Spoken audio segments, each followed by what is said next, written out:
Assalamualaikum warahmatullahi wabarakatuh, teman-teman sekalian, apa kabar? Semoga dalam keadaan sehat walafiat. Kembali lagi di channel Dandi Wardana. Kesempatan kali ini kita kembali berbagi informasi terkait mengenai Kartu Indonesia Pintar Kuliah atau KIP Kuliah, atau sekarang disebut dengan KIP Kuliah Merdeka. Nah, teman-teman sekalian, bantuan ini dikhususkan kepada mahasiswa yang baru saja mendaftar untuk masuk ke perguruan tinggi. Kemarin sudah dibahas terkait mengenai persyaratan apa saja yang diperlukan ataupun syarat untuk kemudian mendapatkan bantuan KIP kuliah ini. Ya, kemarin kita sudah bahas terkait mengenai syarat-syaratnya, mulai dari penerima KIP kuliah itu harus minimal lulusan SMA, SMK, yang kemudian maksimal lulus 2 tahun sebelumnya, dan kemudian telah lulus atau diterima di universitas baik PTN ataupun PTS. Jurusan yang dipilih itu adalah jurusan yang terakreditasi di Badan Akreditasi Nasional. Nah, kemudian juga bahwa persyaratan untuk mendapatkan KIP kuliah ini yaitu keterbatasan ekonomi. Nah, teman-teman sekalian, untuk kesempatan kali ini saya ingin menjelaskan terkait mengenai bagaimana sih sebenarnya keunggulan ketika kita menerima KIP kuliah merdeka ini. Apa keunggulan yang kemudian kita dapatkan sebagai penerima KIP kuliah? Keunggulan pertama ataupun manfaat pertama ketika kita mendapatkan KIP kuliah merdeka ini adalah, yang pertama, ada pembebasan biaya pendaftaran seleksi masuk perguruan tinggi. Jadi ketika kita ingin mendaftar di perguruan tinggi, ya, kita mendapatkan pembebasan biaya seleksi masuk perguruan tinggi, baik dari ujian tertulis berbasis komputernya atau UTBK-nya, serta seleksi yang lain yang diusulkan oleh masing-masing panitia dan perguruan tinggi.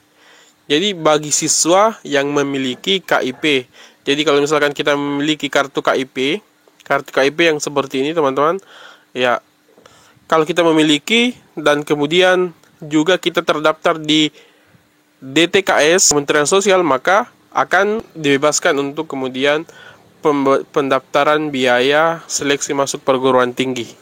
Nah, kalau kita sudah menerima ataupun sudah terdaftar sebagai penerima KIP kuliah ini, kita mendapatkan pembebasan biaya kuliah, biaya pendidikan yang dibayarkan langsung ke perguruan tinggi. Jadi, kalau misalkan kita terdaftar dan mendapatkan KIP kuliah ini, maka biaya SPP kuliah kita itu ditanggung oleh pemerintah, ditanggung oleh Kemendikbud. Ya. Dan kemudian Kemendikbud itu langsung membayarkan kepada perguruan tinggi langsung. Jadi berapapun SPP kita, berapapun jumlah atau besaran dari biaya SPP kita, itu pasti akan dibayarkan oleh pemerintah pusat. Makanya teman-teman sangat beruntung kita ketika mendapatkan bantuan program Indonesia Pintar Kuliah ini. Dan juga teman-teman sekalian, ketika kita mendapatkan KIP kuliah merdeka ini, kita juga mendapatkan bantuan biaya hidup. Kita dapat uang saku dari Kementerian Pendidikan, yang dimana bantuan biaya hidup ini sudah ditetapkan oleh Puslapdik untuk tahun 2021 dan 2022 itu, teman-teman sekalian. Besaran biaya hidup itu didasarkan pada perhitungan indeks harga lokal dari masing-masing wilayah perguruan tinggi. Jadi biaya hidup mahasiswa yang kemudian mendapatkan KIP kuliah itu dibagi menjadi 5 klaster, teman-teman. Klaster pertama yaitu biaya hidupnya sebesar 800.000. Kemudian klaster kedua 950.000. Kemudian klaster ketiga itu ada 1,1 juta, dan klaster keempat itu 1,2 juta 500, dan kemudian klaster kelima adalah 1,4 juta. Jadi bergantung dari lokal perguruan tinggi teman-teman masing-masing. Ketika lokalnya berada di level 1, maka kemudian akan mendapatkan ya Rp800.000. Ketika misalkan ada di level 5, maka teman-teman pasti akan mendapatkan 1,4 juta per bulan, teman-teman sekalian. Tapi biasanya diambil per semester. Biasanya diambil per semester karena pembayaran SPP-nya kan per semester, dan langsung juga dibayarkan per semester untuk bantuan biaya hidupnya itu. Jadi untuk melihat besaran biaya hidup teman-teman sekalian, di kabupaten di mana kampus Suyon berada, teman-teman bisa masuk di SIM-KIP kuliah untuk mengecek berapa sebenarnya besaran biaya hidup untuk lokal perguruan tinggi kita masing-masing. Jadi seperti itu teman-teman sekalian, keunggulan yang kemudian kita dapatkan. Pokoknya ketika kita mendapatkan KIP kuliah merdeka ini, tugas kita adalah belajar baik-baik, menuntut ilmu sebaik mungkin, berprestasi, ya.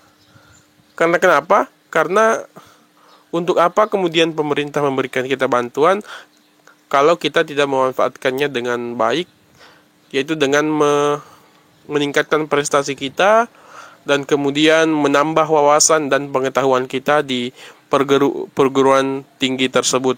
Nah, seperti itu teman-teman sekalian, keunggulan yang dapat kita rasakan ketika kita mendapatkan bantuan program Indonesia Pintar ini. Makanya teman-teman sekalian segera daftar. Kalau misalkan sudah lewat untuk pendaftaran PTS-nya, masih ada untuk tahun depan, silahkan didaftar karena kan di sini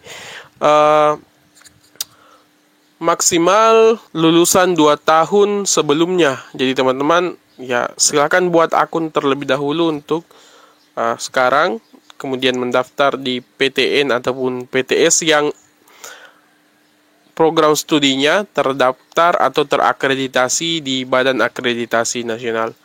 Terima kasih teman-teman sekalian, semoga bermanfaat. Semoga informasi ini bisa membuka wawasan teman-teman untuk yang punya kekurangan ekonomi, ya bisa melanjutkan kuliah ke perguruan tinggi dengan memanfaatkan program KIP Kuliah Merdeka ini. Terima kasih. Wassalamualaikum warahmatullahi wabarakatuh.